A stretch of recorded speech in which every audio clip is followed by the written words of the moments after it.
guys, welcome back to the channel where I cover missing persons, unsolved cases, crime news, and more. Well, I'm going to be discussing basically Detective Lou Smit's intruder theory. A lot of people call it IDI because there's different short forms on the internet, Reddit, Facebook, whatever, for which theory folks are going with. Now, we all know that the Ramseys have been blamed pretty much since day one. I do not believe John and Patsy killed their daughter. I have strong belief in what Detective Lou Smit came up with when he came out of his retirement to investigate the murder of little JonBenet Ramsey. Now, he believes that an intruder came into the home while they were out on Christmas at their neighbor's party, dinner, and hid in the home, and that evening went into action and went into JonBenet's room, got her with a stun gun to incapacitate her, and then took her down to the basement. And there is a lot of evidence to support that.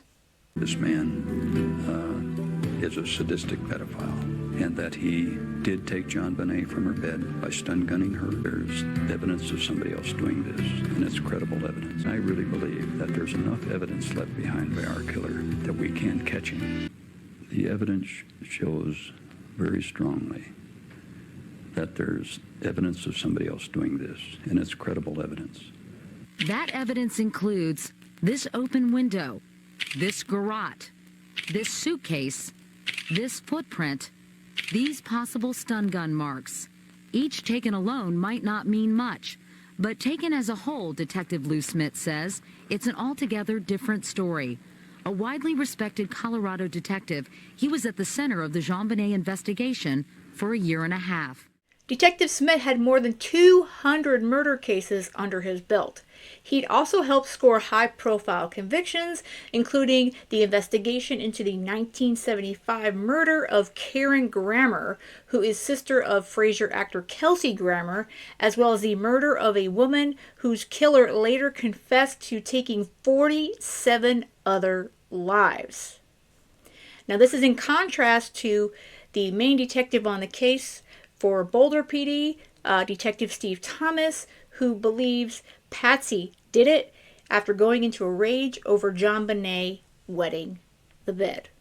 I just can't turn my back on what I see to be the truth. Smit was retired and thought he was done until he got called back into action.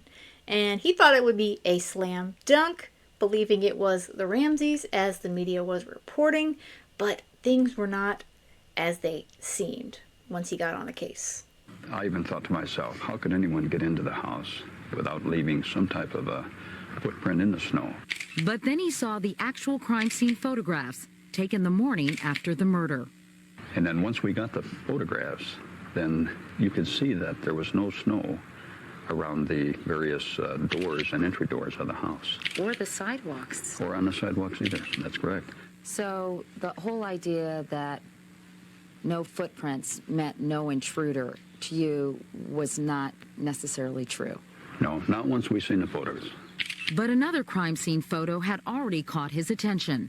The very first photograph that I seen of that basement window, the window was wide open. And I said, wait a minute, take a look at that. That was one of the light bulbs that went off and one of the red flags that I seen. Some thought the open window was irrelevant because no one could get through it. Or could they? Even Smit, who's 66 and 5'9", could pull it off. Yes, I've been in there several times myself, and even a large person can get in there. Why don't you show me how you believe it happened? You notice, Katie, that this is an area that's real hidden from view. There's fences all around, and this is a perfect place to go in because nobody can see me. According to Smit, there are signs that someone had disturbed the leaves in the window well and of what he calls finger marks on one of the window panes, possibly from someone wearing a glove. He also points to what he believes to be a shoe scuff on the wall, and he says there are imprints of a high-tech brand boot, apparently not owned by any family member, in the wine cellar where JonBenet's body was found. And he says a suitcase placed under the window to help an intruder get out. Wouldn't there have been footprints then on the suitcase? To me, I do see an area that looks like a very partial footprint. But the intruder theory still raises many questions. If someone were in their home, how could John and Patsy Ramsey not have heard anything from their bedroom while their daughter was dying a violent death? A neighbor across the street reported hearing a fairly shocking child's cry between midnight and 2 a.m. Yes, that's correct. Many have said, if that's the case, then why didn't John and Patsy Ramsey hear it as well? And that's a very good question to ask. Smit says he has an answer, and it has to do with the unusual design of the Ramsey home. He says the parents would have heard nothing because JonBenet was murdered all the way down in the basement, 3 floors below. But how did a neighbor hear a scream that the parents did not? Smit points to a vent pipe in the basement boiler room, where he says the most brutal part of the attack took place. This has an open end in the basement and also an open end to the outside. It acts almost like a megaphone. Myself and other investigators have stood in the basement and whistled and yelled, and you can hear it clearly at the Stanton residence, and could barely hear it upstairs. We walked upstairs to John and Patsy Ramsey's former bedroom. This is where John and Patsy Ramsey's bed was. And if the intruder theory has any legs, then you believe they wouldn't hear the scream that the neighbor across the street heard. That's correct. And if you'll also notice, even the windows on the side, they're very thick, double-strength windows. And there's no window on that particular side of the house where the scream would exit out that vent. And according to the detective's theory, is when the family went out that afternoon, again to the neighbors for dinner, and they were gone quite a few hours, the intruder came in through that window, and he went up the stairs and hid in a back bedroom that was not being used.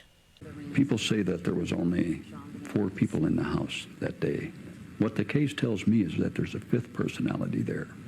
There's a 5th personality that is a very brutal, vicious personality that killed JonBenet. Smit says he was further convinced his intruder theory had merit because he could not find any motive for a Ramsey family member to kill JonBenet. There is no past behavior on the Ramseys' part after 4 years and everybody in the world looking at them that shows that the Ramseys had any motive to kill their daughter.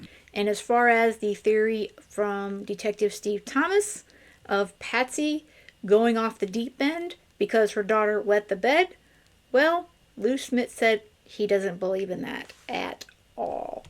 The photographs show that there is no bedwetting. The photograph shows no staining of those sheets. Lab reports don't show any bedwetting or the sheets being urine stained. The stun gun is a very important part of this puzzle, and it points very strongly at an intruder. She's a beautiful girl. She did special performances just before Christmas, not only in her school, but she was also in a very highly publicized event of the Christmas season. JonBenet had her own float, Little Miss Colorado. JonBenet was a pedophile's dream come true. This is a brutal, brutal murder. The type of killing and the brutality of the killing show me that this man is a sadistic pedophile. I believe he brought her down to the farthest, deepest part of that basement and did very brutal things to her. Stun gun marks are very specific, very specific. Once you know what they look like, it's not hard to distinguish what they are. You have to explain the fresh marks on JonBenet, especially on her face. They weren't seen in any of the Christmas photos or any of the photographs taken that day of JonBenet. This is a very important clue left behind by the killer, Katie. You just can't throw a clue like that away. Smit says there aren't many other explanations and does not believe they were caused by buttons or snaps, as others have theorized. Not only do the marks on the back look like each other, but they're a certain distance apart. approximately 3.5 centimeters apart. The marks on the face are approximately 3.5 centimeters apart. What are the odds of having two sets of marks on a person just by randomly laying on an object, say as a button or anything of that nature, or a snap? Lou did extensive research to discover that it was an air stun gun that he believes was used on JonBenet. I don't know about you, but as far as I'm concerned, Lou Smit was an extreme expert in his field, and his investigative instinct and knowledge tells me that he was on to something in what exactly happened in the Ramsey home when JonBenet was murdered. And Detective Smit believes JonBenet's final moments were quite horrific at the hands of that intruder. Why he did all these things, I don't know. But JonBenet died a very brutal death in the furthest corner of the basement of that house. And then she was thrown into a moldy room. Katie, this area is blocked off now, but this used to be a door that led into the wine cellar. And this is where JonBenet's body was That's discovered. where her body was found. And it's only a very short distance from here to there. Lou Smit says once the intruder got JonBenet into the wine cellar, he used a carefully made garrote fashioned from nylon cord and a broken paintbrush taken from this tray in the basement. And if there were ever any doubts about how brutal the murder was, these autopsy photos provided to NBC News lay them to rest. This final garrote positioning is very deeply embedded in the neck of JonBenet. Lou Smit believes she was strangled first, that the fingernail marks around the ligature suggest she was conscious and struggling at the time. Was the garrote used for some kind of weird sexual act, or was it used as a killing device? I think it was both. He was fantasizing about using this on JonBenet. He placed it around her neck, he was controlling her, and violently applied it to strangle her. And she was trying to get it off of her neck. The autopsy photos also show a large skull fracture, and Smit says this grievous injury actually occurred toward the end of the attack. The person who did this wanted to brutally kill JonBenet. That was probably one of the last things that this person did prior to throwing her in that room. This is another reason why I cannot fathom, I can't imagine that her parents would be a part of any of this. They loved JonBenet. They would have never inflicted that on their sweet 6-year-old daughter.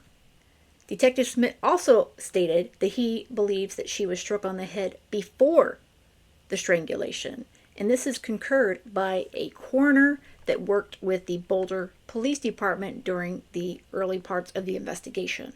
I would disagree with the theory of the Boulder police that any of the changes that are seen at autopsy associated with the ligature strangulation are staged in any way. Just the way that the ligature on her hands was constructed, again, is a fantasy in the mind of this killer. This wasn't just tied on her wrist with little granny knots on both sides and the rope tied there. JonBenet was sexually penetrated that night. Somebody went between her legs and put something there with such force that it caused her to bleed. There was in her vagina what has been suspected to be maybe even a small piece of that broken paintbrush. The paintbrush is actually broken into 3 pieces. There's a brush end, which is found in the basement. There's a middle portion, which is found in the handle of the garrote. And there's a third portion of that paintbrush, which is missing.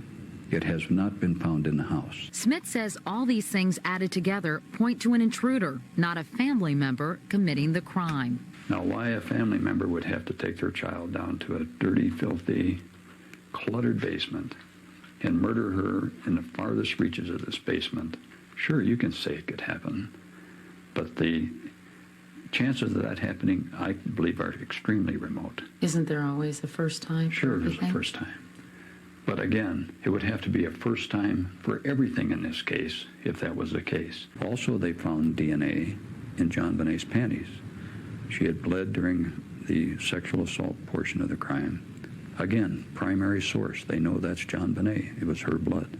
But there was also secondary source of DNA. Again, foreign. And it matches the DNA in the fingernails of her hands. This is now in 3 areas. When you say foreign, it means not belonging to John, Patsy, or Burke Ramsey. That's right. And Smit points to a single hair found on the blanket covering JonBenet's body. Could it just be a random hair? Sure. But could it be the killer? Yes. This hair did not belong to any of the Ramseys. That's right. And what about the big piece of evidence? That ransom note that a lot of folks believe was written by Patsy? The person that wrote that note shows his personality in that note.